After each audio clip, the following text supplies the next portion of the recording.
रहे व्यक्तित्व।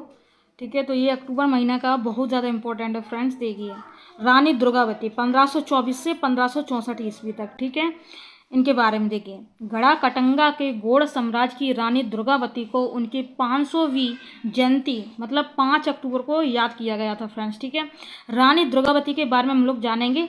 उनका जन्म बांदा जिले उत्तर प्रदेश के कालिंजर में हुआ था। बांदा जिले उत्तर प्रदेश के कालिंजर में हुआ था। वे महोबा के चंदेल राजवंश की वंशज और मुगल सम्राट अकबर की समकालीन थी। कौन? रानी दुर्गावती। प्रमुख योगदान देखेंगे इनका। पति की मृत्यु के बाद गौड़ साम्राज्य। फारसी भाषा में तारीख ए फरिश्ता के अनुसार रानी दुर्गावती ने मालवा के शासक बाज बहादुर का सम्मान किया था। रानी विद्या की संरक्षक थी और आचार्य विठलनाथ को गढ़ में पुष्टि मार्ग पथ की पीठ स्थापित करने की अनुमति दी थी उन्होंने। रानी ने रानीताल, चेरीताल, अधरताल जैसे जलाशयों का निर्माण भी कराया था। समकालीन मुगल सूबेदार अब्दुल माजिद खान के खिलाफ अपनी मृत्यु तक संघर्ष किया और अपने राज की रक्षा भी की थी। मुगल के साथ रानी के संघर्ष का उल्लेख अकबर के इतिहासकार अबुल फजल और अन्य फारसी लेखकों ने किया है फ्रेंड्स। अब आती है रानी चेन्नम्मा 1778 से 1829 ईस्वी तक। देखिए, 1824 में रानी चेन्नम्मा ने ब्रिटिश शासन के खिलाफ एक ऐतिहासिक जीत हासिल की थी। इस जीत की 200वीं वर्षगांठ के उपलक्ष्य में एक स्मारक डाक टिकट जारी किया गया है। ठीक है, इधर देख लेते हैं रानी चेन्नम्मा के बारे में। इनका जन्म कर्नाटक के बेलगावी जिले के ककाती गांव में हुआ था। इनका विवाह देसाई वंश के राजा मल्ल सर्ज से हुआ था। इस तरह वह कित्तूर, अब कर्नाटक की रानी बन गई। कित्तूर, ठीक है, कर्नाटक की रानी बन गई थी। अपने पति और इकलौते पुत्र की मृत्यु के बाद उन्होंने एक अन्य बच्चे गप्पा को गोद लिया, उसे अपना उत्तराधिकारी घोषित किया था। हालांकि ब्रिटिश ईस्ट इंडिया कंपनी ने अपने डॉक्ट्रिन ऑफ लैप्स के तहत उसे उत्तराधिकारी स्वीकार नहीं किया। वैसे यह सिद्धांत उस समय व्यवहारिक रूप से लागू भी नहीं हुआ था। ठीक है, आगे देखिए। कित्तूर विद्रोह 1824 के बारे में देखिए। इसे ब्रिटिश औपनिवेशिक शासन के खिलाफ पहला भारतीय सशस्त्र विद्रोह माना जाता है। साथ ही यह महिलाओं के नेतृत्व में सबसे शुरुआती उपनिवेश विद्रोहों में से एक है। 1824 में हुई पहली लड़ाई में लेकिन बाद में रानी चेन्नम्मा को पकड़ लिया गया था। 1829 में बेल होगल किले में कैद में ही उनकी मृत्यु हो गई थी। राजा रवि वर्मा 1848 से 1906 ईस्वी। देखिए, प्रख्यात आधुनिक भारतीय कलाकार राजा रवि वर्मा को उनकी पुण्यतिथि 2 अक्टूबर को याद किया गया। इंपॉर्टेंट है, देखिए आगे। वे त्रावणकोर केरल के महाराजाओं के परिवार से थे और उन्हें राजा कहकर संबोधित किया जाता था। आधुनिक भारतीय कला का जनक भी कहा जाता था इन्हें। प्रमुख योगदान देखेंगे। इन्होंने तेल चित्रण और यथार्थवादी जीवन अध्ययन की पश्चिमी कला में निपुणता प्राप्त की थी।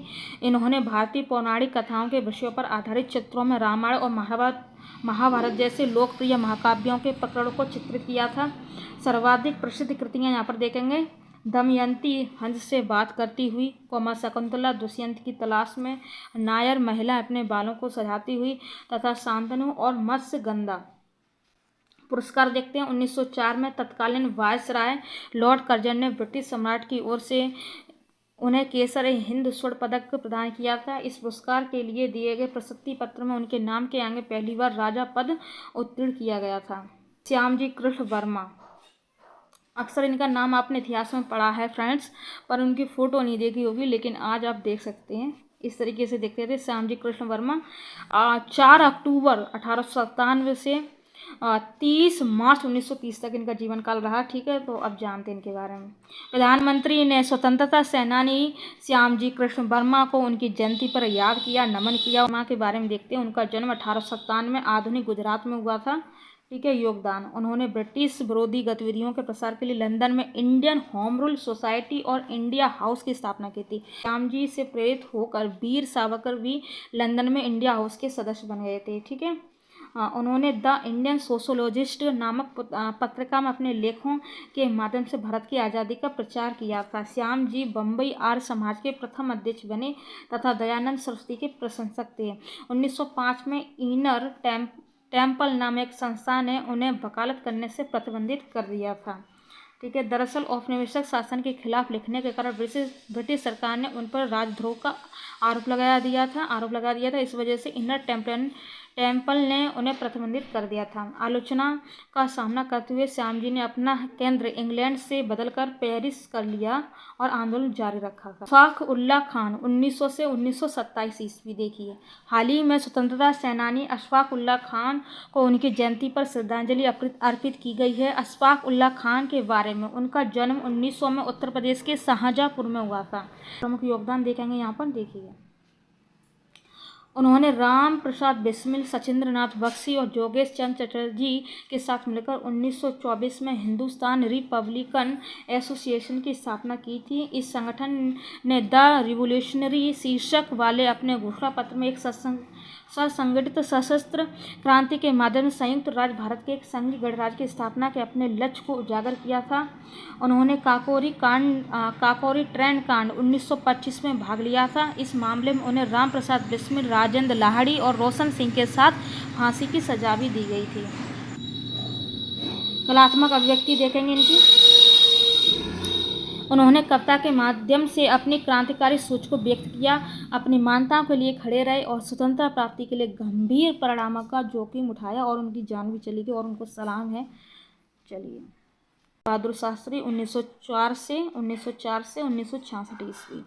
देखिए, देश में 2 अक्टूबर को लाल बहादुर शास्त्री की भी जयंती मनाई जाती है। लाल बहादुर शास्त्री के बारे में जानेंगे। शास्त्री जी ने 1964 से लेकर 1966 तक भारत के प्रधानमंत्री के रूप में कार्य किया था। ठीक है, कब से कब तक? 1964 से 1966 ईस्वी तक। ठीक है, 2 अक्टूबर को इनकी भी मनाई जाती है और गांधी जी की भी मनाई जाती है। ठीक है, योगदान देखेंगे। स्वतंत्रता पूर्व उन्होंने असहयोग आंदोलन, सविनय अवज्ञा आंदोलन और भारत छोड़ो आंदोलन में भाग लिया था। उन्होंने कई अभियानों का नेतृत्व किया था और ब्रिटिश शासन के दौरान 7 वर्ष जेल में बिताए थे। स्वतंत्रता के बाद उन्होंने 1965 के भारत पाकिस्तान युद्ध का नेतृत्व किया था। खाद्य संकट का सामना कर रहे भारतीय सैनिकों और किसानों को जय जवान जय किसान के नारे से प्रेरित किया। कार्यकाल के दौरान राष्ट्रीय डेयरी विकास बोर्ड और भारतीय खाद्य निगम की स्थापना की गई थी।